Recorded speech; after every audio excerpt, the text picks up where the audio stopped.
Incendio del volcán de Agua, controlado en un 40%. Autoridades aseguran que no hay riesgo para las poblaciones cercanas mientras se monitorea el impacto de frente frío entrante. Ministerio de Comunicaciones prepara ofensiva legal ante presuntos casos de corrupción. Mesa técnica con PGN para desentrañar contratos irregulares, incluida intervención en autopista Palines-Cuintla. Rector Mazariegos frena juicio por desobediencia, recusa a jueza dejando en suspenso el proceso legal. Ahora Sala de Apelaciones deberá resolver su destino judicial.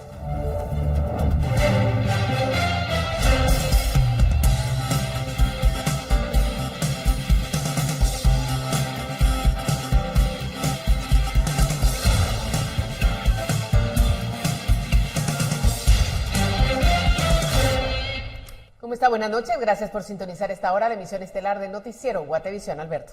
María Luisa Gómez y este servidor Alberto Toro Bielma, listos para mantenerlos informados, así que vamos a arrancar de inmediato. Importantes noticias. Mira, unas 50 hectáreas de bosque, equivalentes a unos 75 campos de fútbol, se han incendiado en el quinto volcán más alto de Guatemala.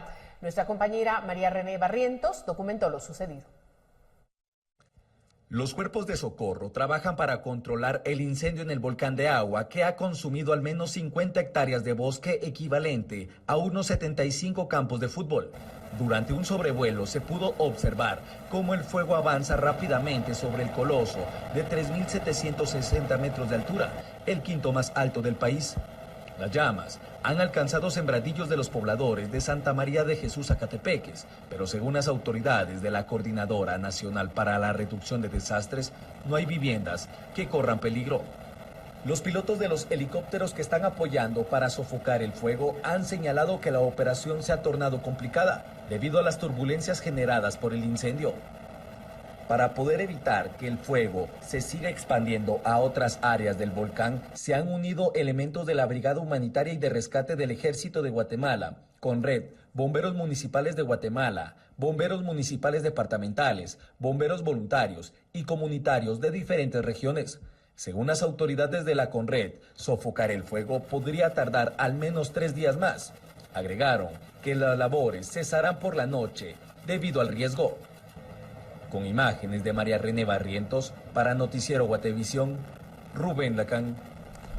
A propósito de esta información, hace minutos las autoridades del Ejecutivo y la CONRED ofrecieron una conferencia de prensa en la que explicaron que el incendio en el volcán de Agua ya fue controlado en un 40%. Además, explicaron que en el coloso disminuyó la velocidad del viento, sumado a que el cambio en su dirección ha propagado el siniestro hacia la cima, por lo que se descarta riesgo para las poblaciones cercanas. De momento, las autoridades explican que no se ha llegado al punto para emitir una alerta internacional por el siniestro. Sin embargo, se monitorea un frente frío que ingresará el fin de semana y que reducirá la humedad en el norte y en la franja transversal del norte.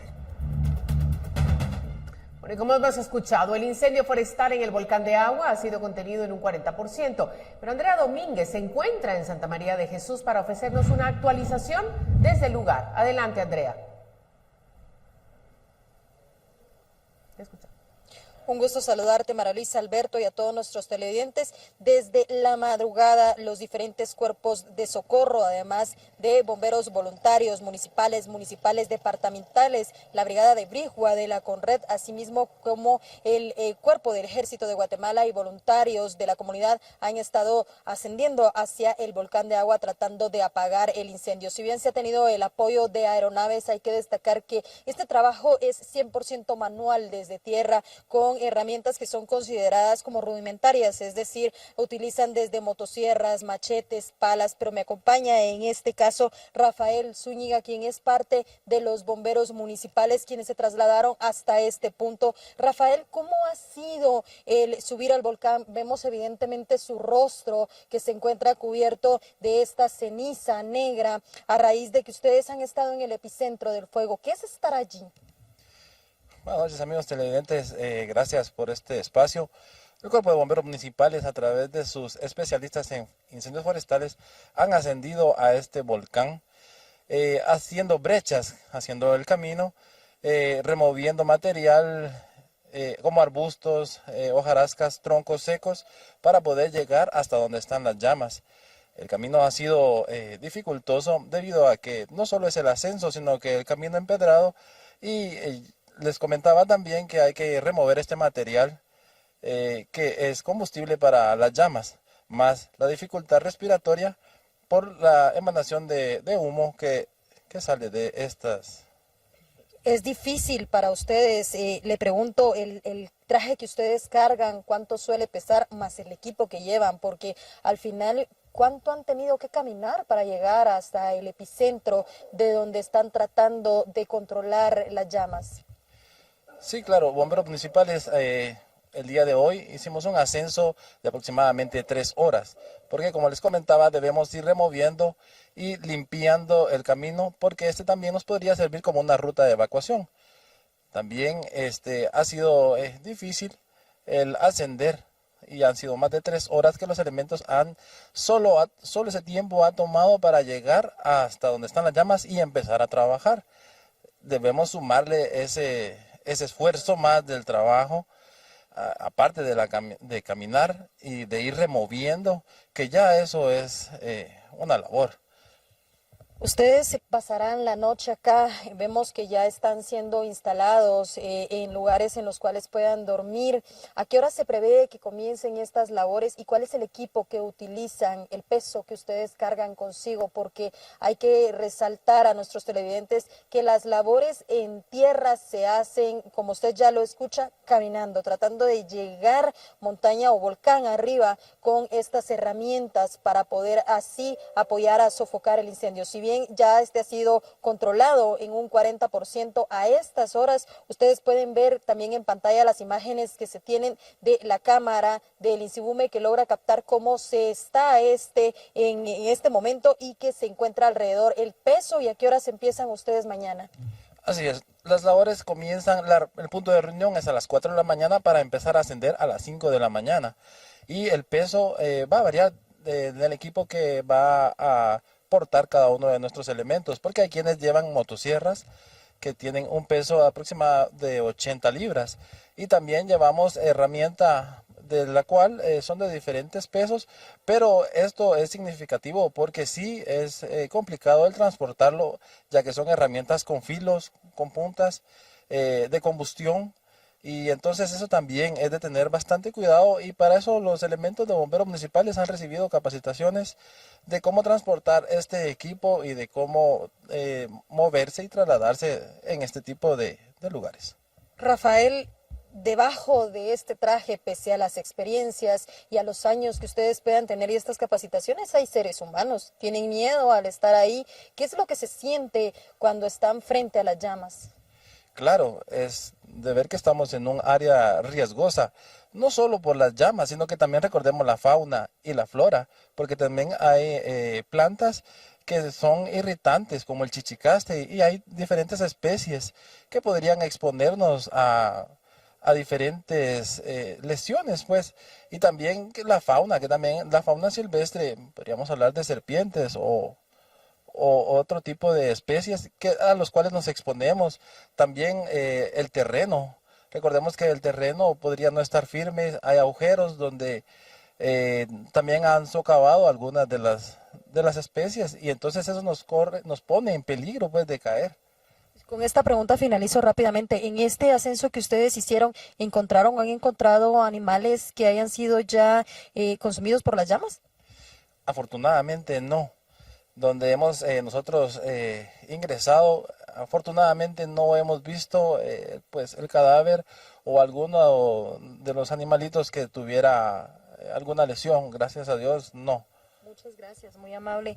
Esta ha sido la labor también y en testimonio de los bomberos, en este caso municipales, pero también se encuentran bomberos voluntarios, municipales departamentales, la Brigada del Ejército de la Conred que están acá. Si bien ya usted escucha que el incendio ha sido controlado en un 40%, la gran labor se hace en tierra. Son más de 350 socorristas los que han estado subiendo desde las 4 de la mañana y que descendieron entre 6 y 8 de la noche noche hasta el campamento base que se tiene en Santa María de Jesús. Las autoridades han indicado del CONAP que para poder volver a rescatar la flora, principalmente de este volcán, lo que ha sido consumido en estos 2 días podría tardar entre 15 y 20 años, considerando la magnitud que aún no se ha terminado de evaluar, pues aún se están realizando los análisis de este incendio, pero en total también hay que aclarar, María Luisa, que a nivel nacional hay otros 15 incendios forestales que se encuentran activos en este momento y en los cuales también se está dispersando al resto de cuerpos de socorro para tratar de controlar dichas llamas que ya hasta del 1 de diciembre del año pasado hasta la fecha han consumido ya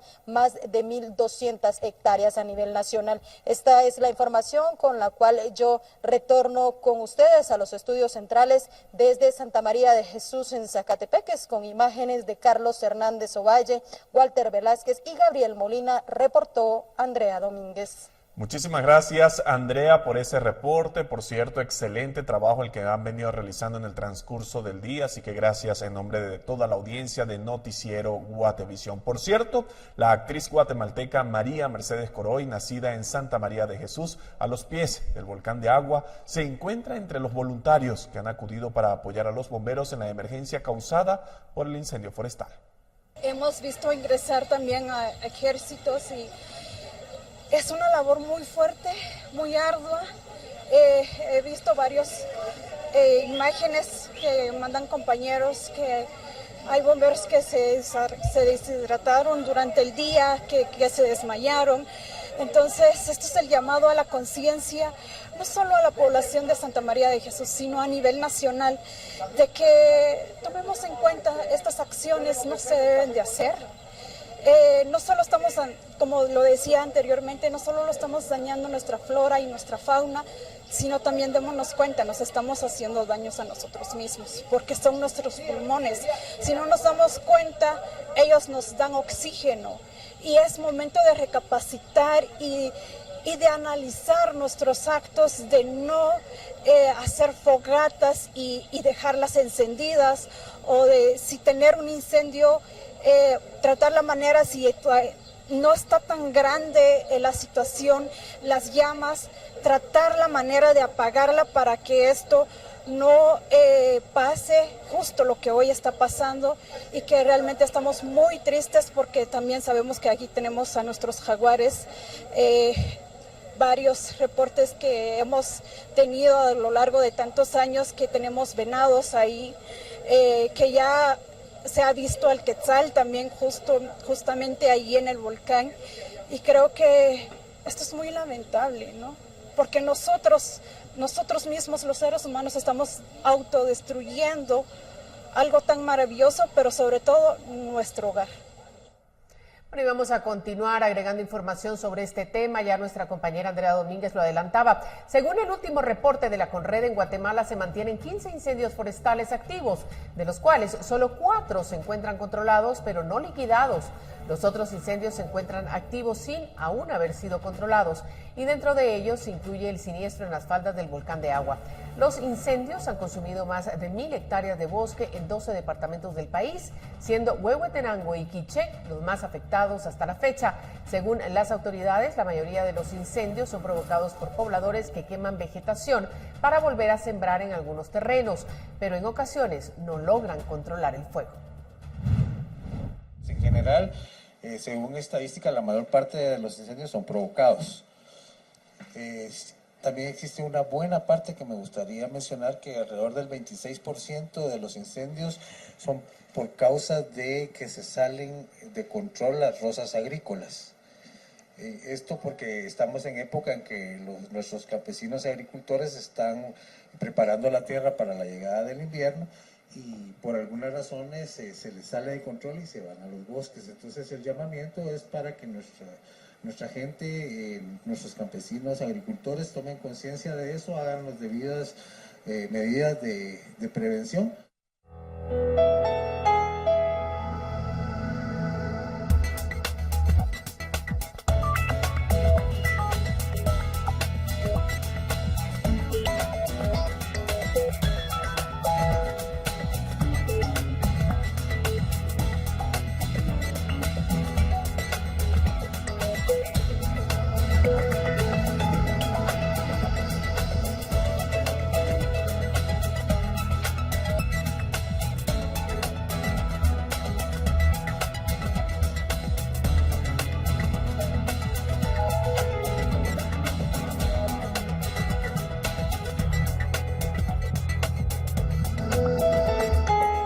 a cambiar de tema porque el Ministerio de Comunicaciones podría presentar algunas denuncias por aparentes casos de corrupción encontrados dentro de la cartera. Este jueves se reunió con la PGN para establecer la ruta legal. Este jueves se conformó una mesa de análisis técnico entre la ministra de Comunicaciones, Yasmín de la Vega, el comisionado contra la corrupción, Santiago Palomo, y el Procurador General de la Nación, Julio Roberto Saavedra, para establecer acciones legales a interponer por indicios de corrupción en contratos dentro de la cartera. Según la ministra, los casos son en su mayoría de la administración anterior, y entre ellos se destaca la intervención que se realizó en la autopista Palín-Escuintla por una empresa que se contrató para darle mantenimiento a la carretera cuando aún se tenía una concesión con Marnos. Ese es uno de los contratos que está en análisis y ya está en análisis final y dictamen final porque ya hubo una comisión receptora que recibió esos trabajos y está en proceso de liquidación cuando hay acciones que no debieron de darse. Con esta mesa se pretende tener claridad sobre la figura legal ante las ilegalidades que hubo en el contrato y se espera que la próxima semana se presente la denuncia según el caso. Además, informó que el caso del Puente Belice también está en evaluación. El PGN descartó que se hayan analizado expedientes en particular, pero al ser cuestionado sobre si había sospecha de corrupción, indicó que definitivamente. ¿Hay sospecha de que exista corrupción? Definitivamente. O sea, eso que no le quepa la menor duda a la población. La ministra está haciendo su trabajo y las instituciones de control jurídico y de apoyo también. Saavedra agregó que no se ha tenido acercamiento de este tipo con otros ministerios. Por su parte, Santiago Palomo indicó que en los próximos días se informará del avance de la mesa establecida, pero su primera apreciación es que hay trabajo por hacer para contrarrestar cualquier foco de corrupción que pueda existir. Con imágenes de Byron Baiza para Noticiero Guatevisión, reportó Leslie Sánchez. Más información. En la sesión plenaria de este jueves, el Pleno del Congreso juramentó a Noé Ventura Loyo como nuevo magistrado suplente del Tribunal Supremo Electoral. Minutos antes, los parlamentarios aceptaron la renuncia del togado, quien hasta este día aún era magistrado de la Sala Primera de Femicidio y debía dimitir para asumir el nuevo cargo, con lo cual se completa la integración del Tribunal Supremo Electoral. Loyo fue electo desde el 2020, pero declinó de su participación con la llegada de la pandemia. El tema nunca fue resuelto por el Pleno y fue hasta este año que el magistrado desistió de su decisión y los parlamentarios lo confirmaron en el cargo. Y diputados del bloque Bozo presentaron este día un amparo en la Corte de Constitucionalidad en contra de la integración de la Comisión de Finanzas. Esto se deriva de que denunciaron que la nota enviada por la bancada para añadir a un diputado a la sala legislativa no fue aceptada para llevar o por llevar firma electrónica. Y un segundo oficio también fue rechazado debido a que la comisión ya había sido integrada. Los legisladores señalaron al presidente de la comisión, el ex ministro de Finanzas, Julio Héctor Estrada. Se intentó obtener una postura con el congresista, pero no se obtuvo una respuesta hasta el cierre de esta noticia. Mire, esta noche el Consejo Departamental de Desarrollo de Guatemala definió las 2 ternas de aspirantes a gobernador departamental, entre los cuales se debe elegir a un titular y a un suplente. La terna titular es integrada por Jacqueline Morataya, Diego de León y José Domingo Rodríguez. Mientras tanto, la terna de suplentes está conformada por Otto José Fernández Gamarro, Juan Pablo Hernández y Cristian Joselito Tzorín. Según el gobernador departamental, enviarán las ternas mediante la Secretaría General de la Presidencia.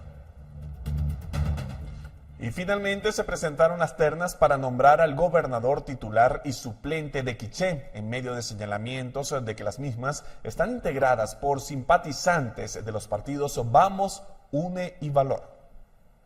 Las ternas para nombrar al nuevo gobernador de Quiché quedaron integradas de la siguiente forma: Gilberto Fernando Mejía Ixtocoyac, ex candidato a diputado por el partido Viva y ahora ha llegado al partido Semilla; Martina Pérez Velázquez, ex directora de la Oficina Municipal de la Mujer en Joyabaj en la pasada administración municipal; Melington Estuardo Solórzano Rivera, ex fiscal de la Unidad Nacional de la Esperanza en Quiché.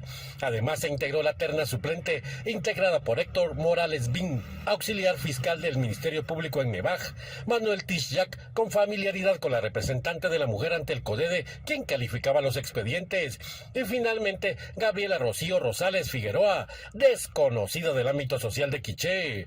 Los miembros de la Asamblea Departamental Multisectorial de Quiché señalaron anomalías en el proceso e indicaron que los listados están integrados en su mayoría por allegados de los partidos Vamos, UNE y Valor. Nuestra inconformidad y rechazo al proceso realizado al elegir personas con afinidad y participación en partidos políticos vinculados a corrupción, especialmente los partidos políticos de Vamos, UNE y Valor. La asamblea extraordinaria para revisar los expedientes estaba prevista para el jueves 22 de febrero, pero repentinamente se cambió para el miércoles 21.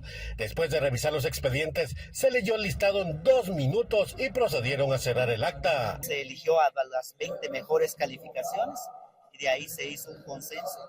Fue la decisión de la mayoría del bloque de sociedad civil. Y... Para Noticiero Guatevisión reportó Héctor Cordero. Mire, y luego de 8 horas de sesión, se suspendió la reunión extraordinaria que realiza el Consejo Departamental de Desarrollo de Escuintla, en donde la Comisión de Sociedad Civil realiza el trabajo para elegir a la terna gobernador del departamento.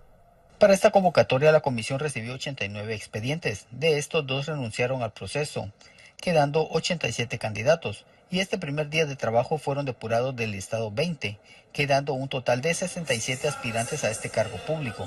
Tras varios recesos a consecuencia de operaciones de parte de candidatos descalificados, la comisión logró retomar el trabajo a las 15:30 horas, logrando revisar 5 expedientes y debido al horario solicitaron al Pleno suspender la reunión y retomar al día de mañana viernes. Tuvimos que hacer algunos recesos para tomar decisiones.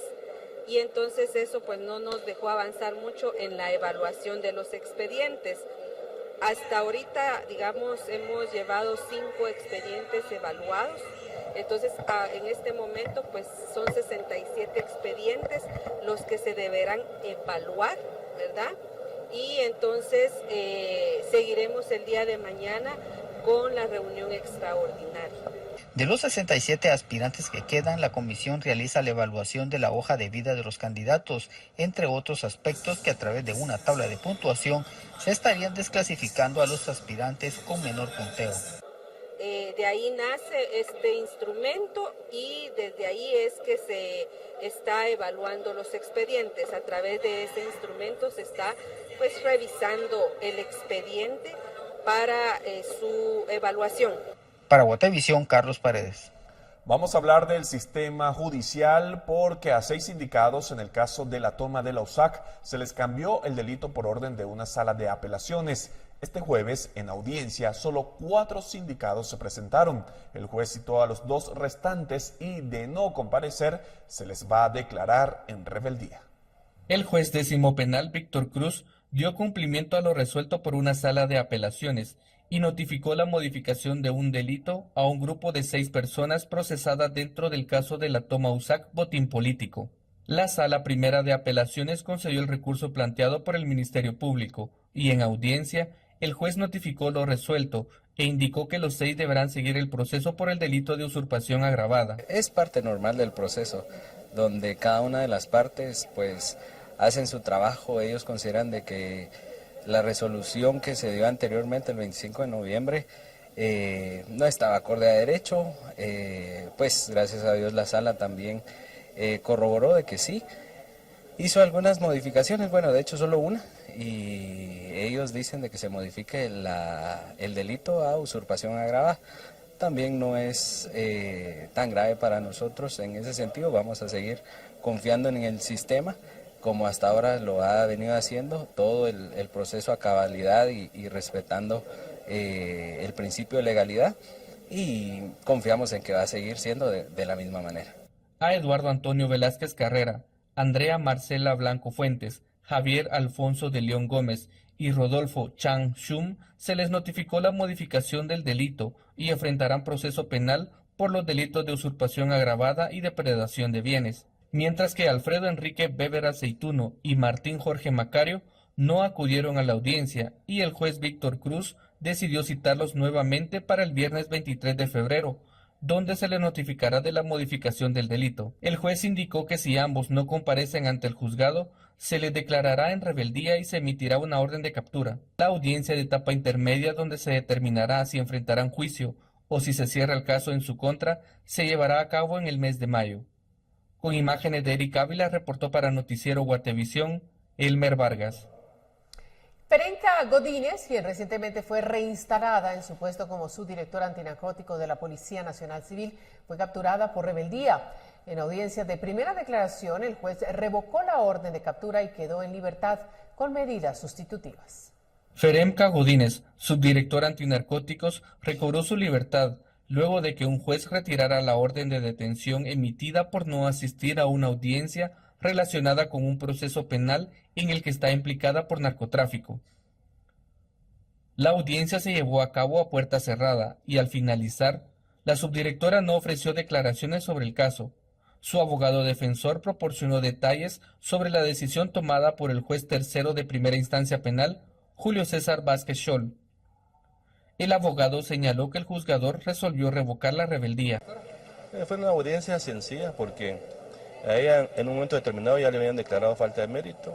Después ahora había una orden de rebeldía, pero se determinó que no existía la imposibilidad de ella de acudir y se revocó la rebeldía el día de hoy. Entonces se le estaba atribuyendo que no había comparecido a una audiencia, pero lo que pasa es de que el abogado que tenía en su momento no se le había hecho saber, simple y sencillamente. Entonces, pero de todas maneras tampoco la audiencia se iba a llevar a cabo porque no había acusación todavía de la fiscalía. Entonces, ahora hasta le fijó un plazo a la fiscalía para que ellos acusen. Sí. Tentativamente el 18 de marzo es la audiencia. 18 de marzo. De igual manera, Godínez deberá continuar en proceso y deberá comparecer el 18 de marzo en una audiencia de etapa intermedia, donde se determinará si enfrentará juicio o si se cierra el caso en su contra. Según la carpeta judicial, es acusada de los delitos de asociación ilícita, incumplimiento de deberes y allanamiento ilegal. Con imágenes de Eric Ávila, reportó para Noticiero Guatevisión, Elmer Vargas. Por otra parte, Walter Mazariegos, el rector de la Universidad de San Carlos, debía comparecer ante un juzgado que lo citó por desobediencia. Sin embargo, recusó a la jueza a cargo del caso y detuvo el inicio del juicio en su contra. Una sala de apelaciones deberá resolver si la jueza seguirá conociendo el expediente. El rector de la Universidad de San Carlos de Guatemala, Walter Mazariegos, recusó a la jueza Francisca Vázquez Ignacio, quien iniciaría juicio en su contra por el delito de desobediencia, en relación a un caso de reinstalación de una trabajadora de esa institución. Mazariegos debía presentarse ante la juzgadora, sin embargo no compareció y justificó su ausencia mediante una nota médica. Además, recusó a la jueza, que rechazó la recusación en su contra. Esta acción impidió que se iniciara el juicio programado. Resulta que al día de hoy ya se ha cumplido con la totalidad de lo ordenado por el juez respectivo y ya se pudo demostrar en audiencia de que no existe delito que perseguir. Sin embargo, la juzgadora en la audiencia previa, al momento de resolver, externó opinión sobre el fondo del asunto, lo cual la ley establece como una causal de recusación, la cual fue planteada y pues lo cual no permite que se entre a conocer el juicio oral y público hasta el momento en que sea resuelta la misma. Al consultarle al abogado sobre los padecimientos del rector de la USAC, esto indicó. ¿Qué padecimientos tiene el rector para no venir a Presión arterial alta. Ahora será una sala de apelaciones la que deberá resolver si la juzgadora seguirá conociendo el caso contra Mazariegos. La desobediencia se le dictó al negarse a cumplir una orden judicial que ordenaba la reinstalación de una empleada en su puesto. Con imágenes de Eric Ávila, reportó para Noticiero Guatevisión, Elmer Vargas.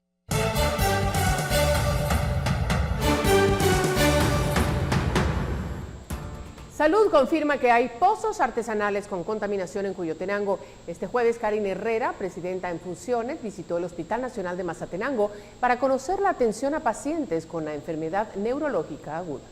Durante el recorrido se verificó la atención a pacientes en el Hospital de Mazatenango, además del abastecimiento para atender a pacientes con enfermedad neurológica aguda. Visitamos el Hospital Nacional de Mazatenango Tuvimos buenas noticias con relación a que en este momento ya se reporta, se registra una disminución bastante significativa en el número de pacientes. Tuvimos la oportunidad de conversar con 3 de esos pacientes y están recibiendo su medicamento.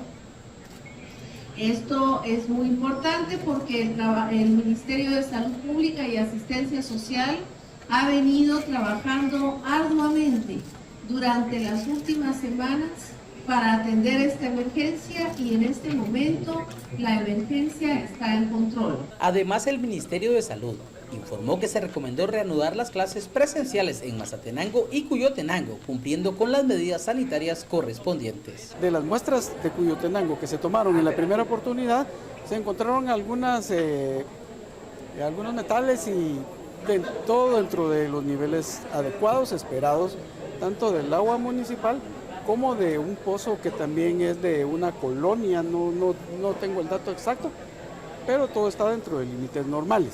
Ahora, hay otras muestras que se han tomado de los otros municipios, como yo mencionaba anteriormente, que sí algunas se han detectado en algunos pozos artesanales contaminación con heces fecales. Respecto al agua potable de Cuyotenango, el Ministerio de Salud indicó que es apta para el consumo humano y que la contaminación fue encontrada en pozos artesanales. Para Noticiero Guatevisión, Marvin Tunches.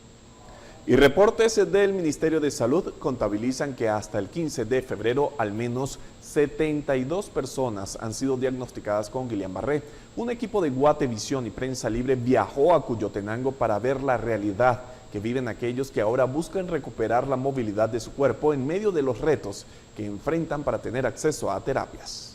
Para volver a empezar a caminar nuevamente, un proceso de niñez, como que uno agarra al bebé y empieza a caminar con él, agarrar nuevamente de las manos o de la playera, o le pone una faja, una cinta para detenerse que no se caiga.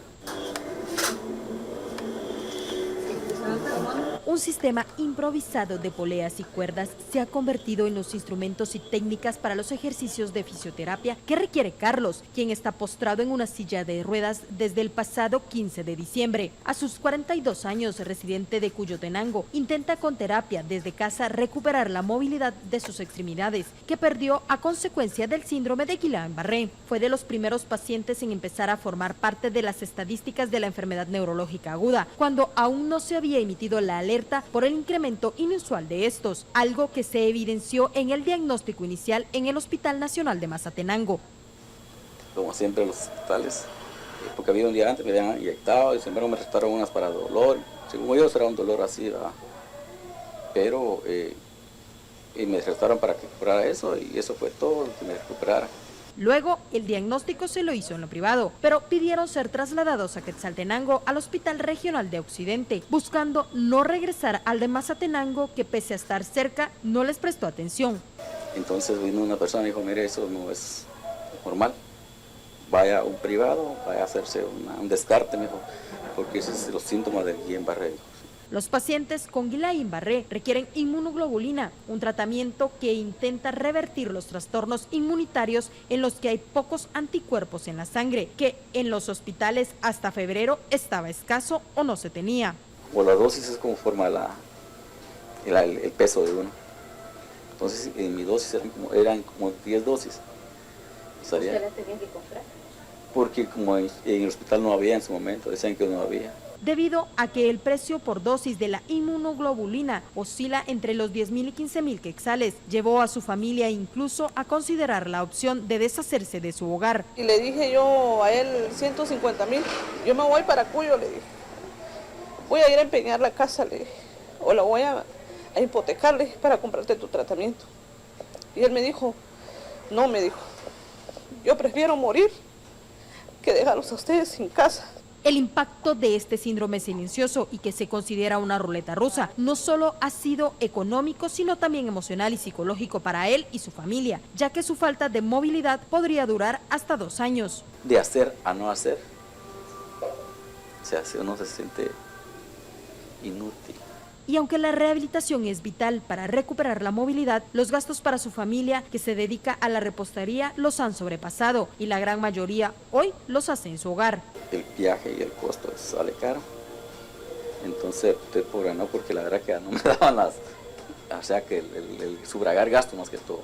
Hasta ahora, 72 personas han sido confirmadas con Guillain-Barré. Si bien Carlos no presentó ninguna infección previa, otros han reportado infecciones gastrointestinales. Sin embargo, hasta ahora no se conoce cuál es el origen de esta, que está desencadenando el incremento de casos, aunque dentro de las hipótesis se habla de contaminación en alimentos y el agua. Con imágenes de Oscar Vázquez, reportó Andrea Domínguez.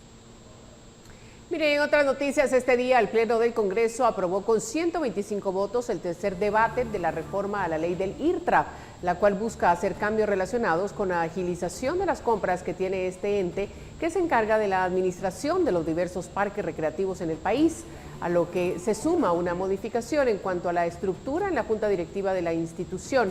Para que sea aprobada en su totalidad, la reforma se necesita una sesión más en el Congreso, que podría ser la próxima semana, dependiendo de los consensos y a la espera de enmiendas o alguna modificación que se acuerde entre los diputados con miras a la aprobación de la normativa legal.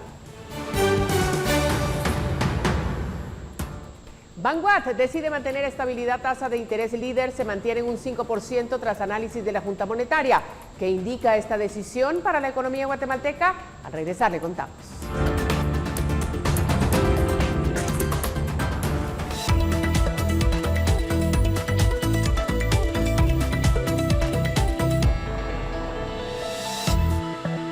Continuamos en Noticiero Guatevisión, pero en este momento con la compañía de Paula Osaeta. Porque llegó el momento de que hablemos de dinero. Paula, te saludamos. Buenas noches.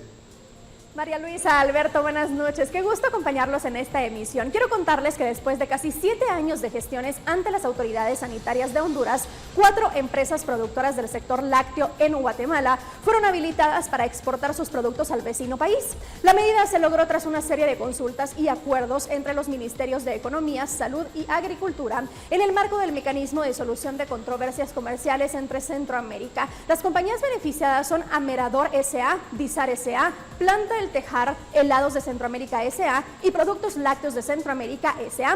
Estas fueron habilitadas por un periodo de 3 años, de acuerdo con lo establecido en el Reglamento Centroamericano sobre medidas y procedimientos sanitarios y fitosanitarios. Y vamos a cambiar de tema porque este miércoles la Junta Monetaria del Banco de Guatemala tuvo su primera sesión del año, donde se analizó la tasa de interés líder de política monetaria. El presidente del Banguat indicó que decidieron mantener la tasa de interés en 5%. Anoche, la Junta Monetaria tuvo la primera sesión del año y al finalizar dieron una conferencia de prensa para dar a conocer la decisión tomada con relación a la tasa de interés de política monetaria que, como en meses anteriores, se mantiene en 5%. En el entorno externo, la Junta Monetaria destacó que la actividad económica a nivel mundial registró un desempeño mejor de lo previsto en 2023, sustentado en buena medida por la solidez del mercado laboral en las economías avanzadas, la recuperación del sector de servicios y el aumento en la confianza de los agentes económicos. En el ámbito interno, la Junta Monetaria resaltó que la mayoría de indicadores de actividad económica a diciembre de 2023 registraron un desempeño congruente con la estimación de cierre del crecimiento del PIB anual, 3.5%. Con respecto al comportamiento de la actividad económica para 2024, indicaron que esta seguiría ubicándose en un rango entre 2.5 y 4.5%, valor central de 3.5%. Fue el gerente económico del Banco de Guatemala, Johnny Gramajo, quien habló sobre los indicadores que hicieron que se mantuviera la tasa de interés en 5%, indicadores tanto externos como internos. En Guatemala, como lo mencionó el presidente del Banco de Guatemala, la inflación se espera que en 2024 esté en un rango de 2.5 a 4.5%. Por otro lado, el índice de confianza de la actividad económica se recuperó. En diciembre estaba en 50 puntos y en enero subió a 57.80. Las remesas familiares cerraron 2023 con un flujo de 19.804 millones de dólares, como vemos en la diapositiva en pantalla.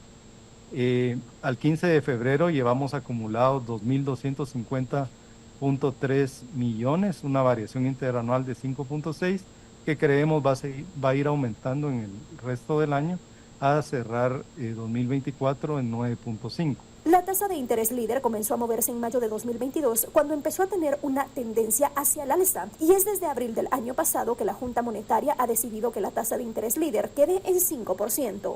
Y mire, al hablar del futuro del trabajo, una tendencia es la transición de pagar por responsabilidades a pagar por habilidades, lo que se conoce como salario por competencias. Nicolás Blondel, LinkedIn Top Voice y director de Speak, explica que este modelo propone una compensación más equitativa basada en la riqueza de habilidades que cada individuo aporta. Esta modalidad fomenta el desarrollo continuo de habilidades, lo cual es crucial en un mercado laboral en constante evolución. Y este enfoque subraya la importancia de adaptarse a un entorno laboral dinámico, el cual demanda habilidades como pensamiento analítico, creatividad y empatía. Tome esto en cuenta, le deseo una excelente noche.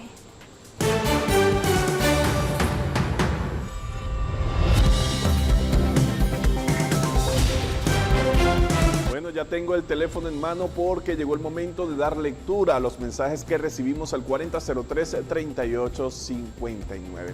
El primero tiene que ver a criterio de nuestro televidente Mario, quien las autoridades de tránsito deben regular la circulación de transporte pesado en la ruta hacia Suchitepeques. Ese fue el mensaje que recibimos. Desde la capital hasta Cocales, todo el tráfico pesado, todos van al lado izquierdo. Debería de tomar en cuenta estos, los del Departamento de Tránsito, para que regulen esto. Por eso hay accidentes, porque uno tiene que rebasar por el lado derecho, porque todos vienen al lado izquierdo. Es una tentación rebasar por el lado derecho, da miedo. Esto es para Guatevisión. Ahora bien, René reportó desde Escuintla y nos envió imágenes que muestran el humo negro que supuestamente los ha estado afectando en los últimos días. El mensaje da cuenta que los cultivos de caña están siendo quemados para dar paso a la zafra en el área del puerto de San José. El video muestra la cercanía de las viviendas al área en donde se registra el fuego, por lo que esperan que el Ministerio de Ambiente y Recursos Naturales haga algo sobre esta contaminación. Así fue la opinión de nuestro televidente. Con deportes llegamos al final de la emisión estelar de Noticiero Guatevisión de este jueves, así que le deseamos una excelente noche para todos y para ti también, María Luisa. Gracias, Alberto. Por favor, descanse y por supuesto recuerde que mañana vamos a regresar con más noticias en nuestras 3 emisiones. Hasta pronto.